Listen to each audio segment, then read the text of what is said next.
conditional probability. Now, the reason we have conditional probability is if we are trying to look at what is happening given that something else has happened before it.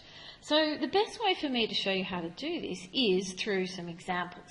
So here's my first example. In a class of 25 students, 14 like tacos and 16 like iced coffee. One student likes neither and 6 students like both. So let's have a look at that. We know that 6 students like both, and 1 student doesn't like either iced coffee or tacos. And if I've got 6 here, 14 like tacos, so that must be 8 here, because 8 plus 6 gives me 14. And for those that like iced coffee, there are 10 people. So let's have a look at doing some probability with this. 1 student is selected at random from the class. What is the probability that they like tacos?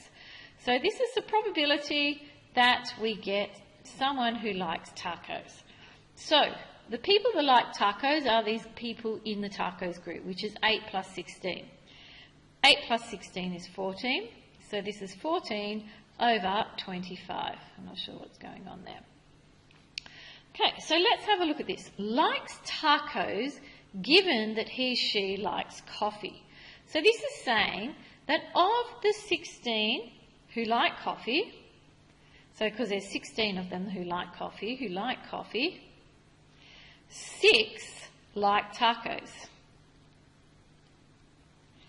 So what we're looking at is for the probability that we like tacos given we like coffee. So if I think about it, of the 16 who like coffee, so that's this one, how many like tacos? So that's this part here, this intersection part. So 6 people who like coffee also like tacos. So that's 6 out of, and now my probability has changed because there's 16, because I was only looking at the people that like coffee. And we simplify our fraction down to 3 out of 8. So let's have a look at this again in some more detail. The probability that the student likes tacos, given that the student likes coffee, is an example of conditional probability. And this is how we write it. The probability that we like tacos, given the condition that we like coffee. So here, in this case, the probability that we like tacos, given the condition we like coffee, is a number in the intersection of tacos and coffee over the number in the coffee. And this is something that we could use every time. We come up with this formula. Probability of A, given B has happened, is a number in the intersection of A and B over the number in B alone.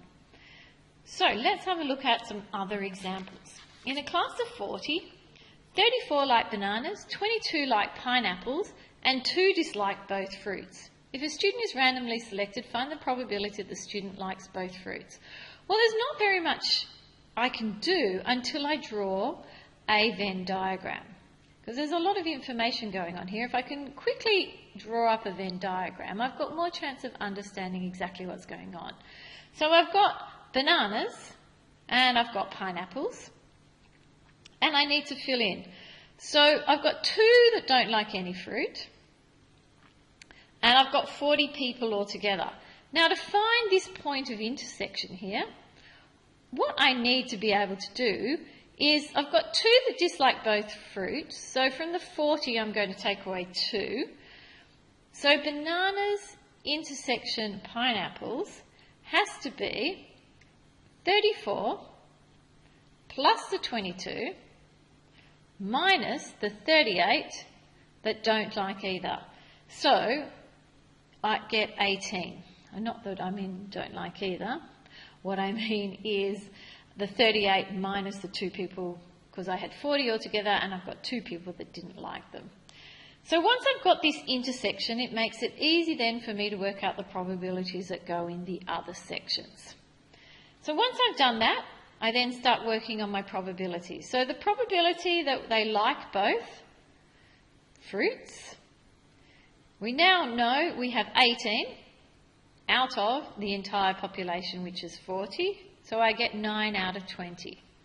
So to do part B then, the probability at least one fruit, so at least one fruit, has to be at least one. So I've got the 16 and the 18 and the 4, because all of these people like a fruit, so that's at least one fruit. We can like both, if we like, out of 40.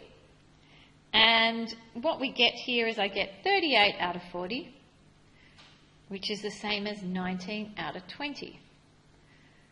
So now if I look at doing part C, likes bananas given he or she likes pineapples. So this is the probability that we like bananas given that we like pineapples.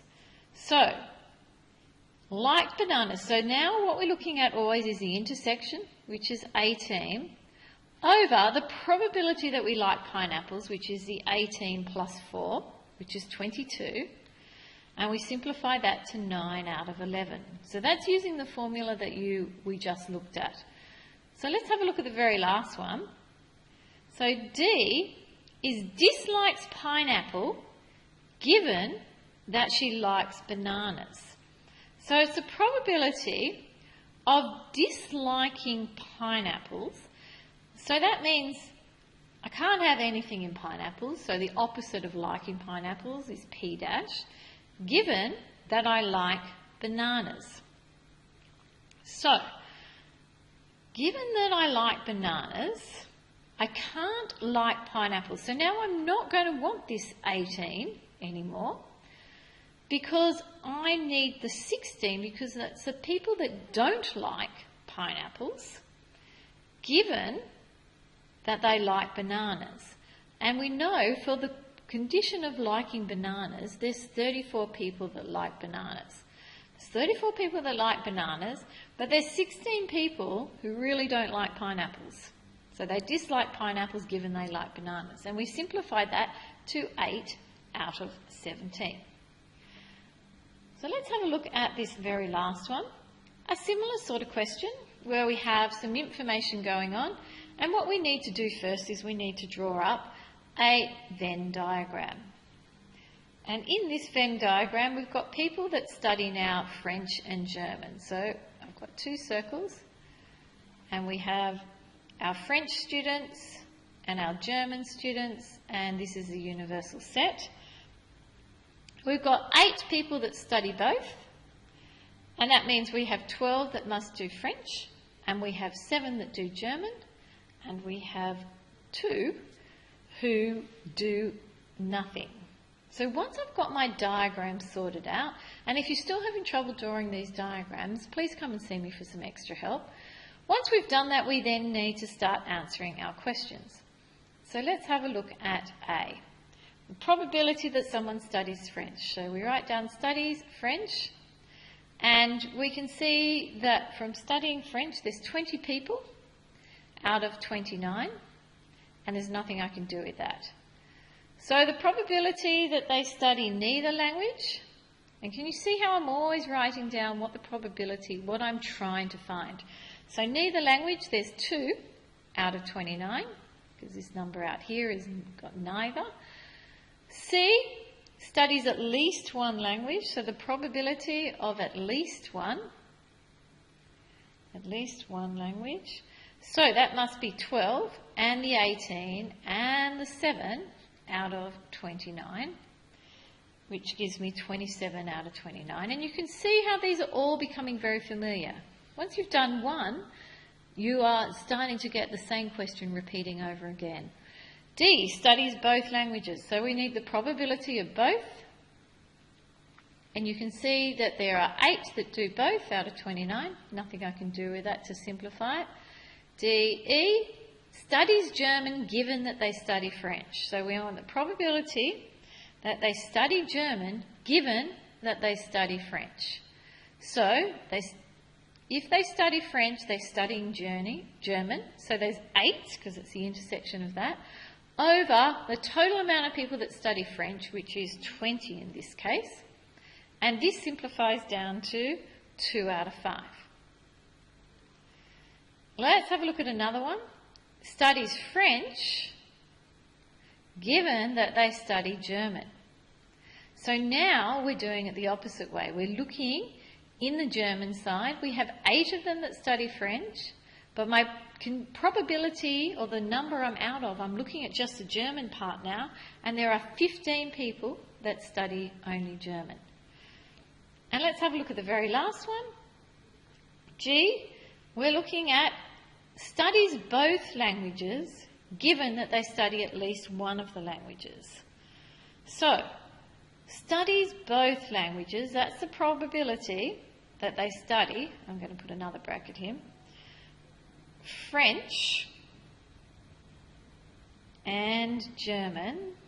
So that's studying both languages, it's the intersection of French and German.